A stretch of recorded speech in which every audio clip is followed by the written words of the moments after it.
மோடி, நிதியமைச்சர் நிர்மலா சீதாராமன் ஆகியோரை சந்தித்த முதல்வர் விஜய் இன்று மீண்டும் தமிழ்நாட்டுக்கு திரும்பினார். முன்னதாக டெல்லியில் பத்திரிகையாளர்களை முதல்வர் விஜய் சந்திக்காதது விமர்சனத்துக்குள்ளானது.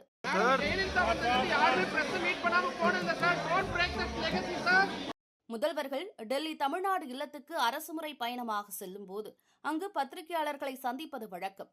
ஆனால் அந்த மரபை உடைக்கும் வகையில் முதல்வர் விஜய் செயல்படுவதாக பத்திரிகையாளர்கள் விமர்சனத்தை முன்வைத்தனர். சட்டம் ஒழுங்கு பிரச்சினைகள் குறித்து எதிர்க்கட்சித் தலைவர் உதயநிதி ஸ்டாலின் கேள்வி எழுப்பியுள்ளார். சென்னை கோடம்பாக்கத்துல போலீஸ் உட்பட 3 பேர் சேர்ந்து ஒரு சிறுவனை கட்டாயப்படுத்தி மது அருந்த வச்சு செக்ஷுவல் ஹராஸ்மெண்ட்டுக்கும் ஆளாக்குன சம்பவம் அதிர்ச்சியை தருது. போலீஸ்ட இருந்து காப்பாத்திக்க அந்த சிறுவன் போலீஸ் ஸ்டேஷனுக்கு ஓட வேண்டிய நிலையில தான் தமிழ்நாட்டோட சட்டம் ஒழுங்கு சீரழிஞ்சு போயிருக்கு.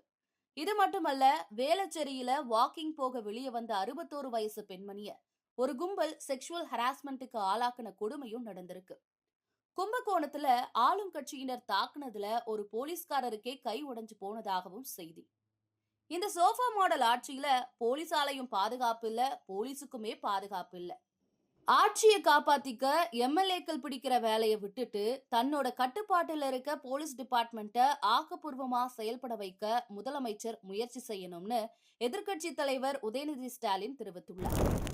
அதிமுக பொதுச் செயலாளர் எடப்பாடி பழனிசாமியும் விமர்சித்துள்ளார்.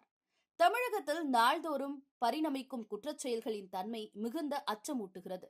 முதல்வர் அவர்களே, எந்த குழந்தைகளை வைத்து நீங்கள் வாக்கு சேகரித்தீர்களோ அதே குழந்தைகள் உங்கள் ஆட்சியில் பாதுகாப்பு இன்றி நிற்கின்றனர். இதற்கெல்லாம் என்ன பதில் சொல்ல போகிறீர்கள்? சட்டம் ஒழுங்கு ஆய்வுக் கூட்டம் என ஒன்றை நீங்கள் நடத்தியதாக ஒரு வீடியோவை உங்கள் அரசு வெளியிட்டது. அது மற்றுமொரு சம்பிரதாயத்திற்கான கூட்டமாக மாற்றிவிடப்பட்டு உள்ளதோ என்ற சந்தேகங்கள் வலுப்பெறுகிறது. வேலியே பயிரை மேயும் கொடூரம் நடப்பது உங்கள் மனதை உறுத்தவில்லையா? சிறுவனுக்கு நேர்ந்துள்ள இந்த கொடுந்துயருக்கு காரணமான காமுகர்கள் யாராக இருப்பினும் அவர்கள் மீது கடுமையான சட்ட நடவடிக்கை எடுக்க வேண்டும் எனவும், இனியேனும் coat suit photo shoot model ஆட்சியை கைவிட்டு சட்டம் ஒழுங்கை காக்க உணர்வோடு செயல்பட வேண்டும் என பொய்க்கால் குதிரை அரசை வலியுறுத்துகிறேன் என எடப்பாடி பழனிசாமி தெரிவித்துள்ளார்.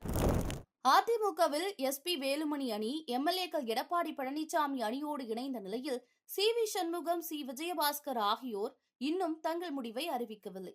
அடுத்து என்ன முடிவெடுப்பது என்பது குறித்து தன் தொகுதி நிர்வாகிகள் மக்களிடம் கருத்து கேட்டிருப்பதாகவும் அவர்களின் விருப்பப்படி முடிவெடுப்பேன் என்றும் சி. விஜயபாஸ்கர் தெரிவித்தார். அதிமுக முன்னாள் அமைச்சர் வெல்லமண்டி நடராஜன் இன்று பொதுச் செயலாளர் ஆனந்த் முன்னிலையில் தாவேகாவில் இணைந்தார். எடப்பாடி பழனிசாமி மீது அதிருப்தியில் உள்ள சி.வி. சண்முகம் உட்பட 2 எம்எல்ஏக்கள் தாவேகாவில் இணைவார்கள் என்றும் அவர் தெரிவித்தார். அதேபோல் அண்ணா தொழிற்சங்க பேரவை நிர்வாகி கமலக்கண்ணன் தலைமையில் நிர்வாகிகள், அதிமுக அமைப்பு சாரா ஓட்டுநர் அணி, அண்ணா தொழிற்சங்க டாஸ்மாக் பிரிவு நிர்வாகிகளும் தாவேகா பொதுச் செயலாளர் ஆனந்த் முன்னிலையில் தாவேகாவில் இணைந்தனர். அதிமுகவினர் தாவேகாவில் இணைவதற்கு குதிரை பேரம்தான் காரணம் என்று குற்றச்சாட்டு எழுந்திருக்கும் நிலையில் இதுகுறித்து பேசிய அமைச்சர் ஆதவ் அர்ஜுனா, திமுகவுடன் இணைவதாக பழனிசாமி எடுத்த முடிவின் காரணமாகவே அதிமுகவினர் தாவேகாவில் இணைகின்றனர். அதிமுகவில் உள்ள 90% நிர்வாகிகள் தாவேகாவில் இணைய விருப்பம் தெரிவித்து ஏற்கனவே வேண்டுகோள் விடுத்துள்ளனர். எந்த எம்எல்ஏவையும் ஆஃபர் கொடுத்து நாங்கள் கூப்பிடவில்லை. எங்கள் தலைவர் அப்படிப்பட்டவர் இல்லை. முதல்வர் விஜய் மீது நம்பிக்கை வைத்து அவர்கள் வருகிறார்கள் என்றார். அவர்களுடன் சேர்ந்து திரு உதயநிதி அவர்களை முதலமைச்சராக்கி திரு இபிஎஸ் அவர்கள் துணை முதலமைச்சர். மாசம் ஃபண்ட் கலெக்ஷன் ஊழல் செஞ்சு பிரிச்சுக்கிறது. இதை எதிர்த்தது முதல் முறையில் நம்மளுடைய கம்யூனிஸ்ட் தோழர்கள். அவர்களை நான் கோடான கோடி நன்றியுடன் நான் எப்பயுமே அவர்களுக்கு நன்றி. இதை எதிர்த்தது பிஜேபி, இதை எதிர்த்தது காங்கிரஸ்.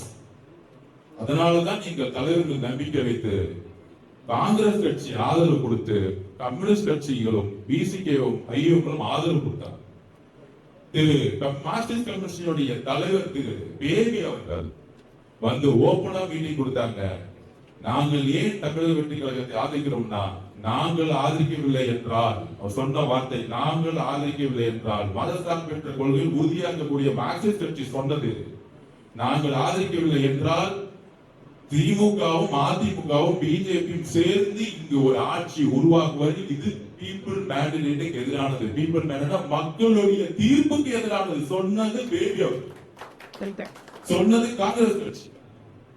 அப்ப என்ன மாதிரி சூழ்ச்சியை திமுகவும் அதிமுகவும் சேர்த்து உருவாக்கி அந்த உருவாக்கம் உண்மையான புரட்சி தலைவருடைய புரட்சி தலைவியுடைய தொண்டர்களுக்கு அதிமுக தலைமை மீது மிகப்பெரிய அதிருப்தியை உருவாக்கியது. அப்ப ஏன் அதிமுக எம்எல்ஏக்களும் எங்களுடைய கூட்டணி கட்சிகளுக்கு நாங்கள் பதிவு பண்ணோம். நேரடியே போன் பண்ணி நான் சொன்னேன், எந்த எம்எல்ஏயும் எதையும் ஆஃபர் கொடுத்து தமிழக வெற்றி கழகம் கூப்பிடல. அப்படி ஒரு தலைமை எங்களுக்கு கிடையாது. இயற்கையாக நேசிச்சு அன்புடன் அதிமுக இருக்கக்கூடிய எம்எல்ஏக்கள், முன்னாள் எம்எல்ஏக்கள், எம்பிக்கள் வராங்கன்னா எங்கள் மீது நம்பிக்கையும் எங்கள் தலைவர் மீது நம்பிக்கையும் மட்டுமே அவங்க வராங்க. வரக்கூடியவர்கள் நாங்கள் அன்போடு ஒரு குடும்பம் மாதிரி நாங்கள் இருந்திருக்கோம்.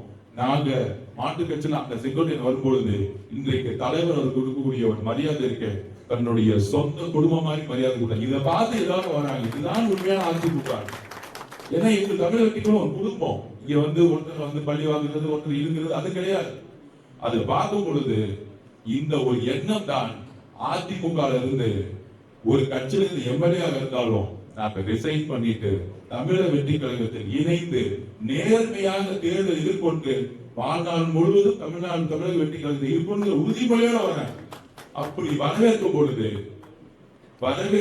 அப்படி வரும்பொழுது அன்புடன் வரவேற்கக்கூடிய இடத்தில் தமிழக வெற்றி கழகம் அவருடைய தலைவரும் நாங்களும் இருக்கிறோம். ஏன்னா புரட்சி தலைவர் எம்ஜிஆர் அவர்கள் எதற்காக கட்சியை உருவாக்கினாரோ அவருடைய குறிக்கோளில் வழியில் நடக்கக்கூடிய தமிழக எல்லா தொண்டர்களும் 90% தொண்டர்கள் அதிமுக திமுக தூக்கி எறிந்து தமிழக வெற்றி கழகத்தில் சேரத்துக்கு முற்பட்டாங்க.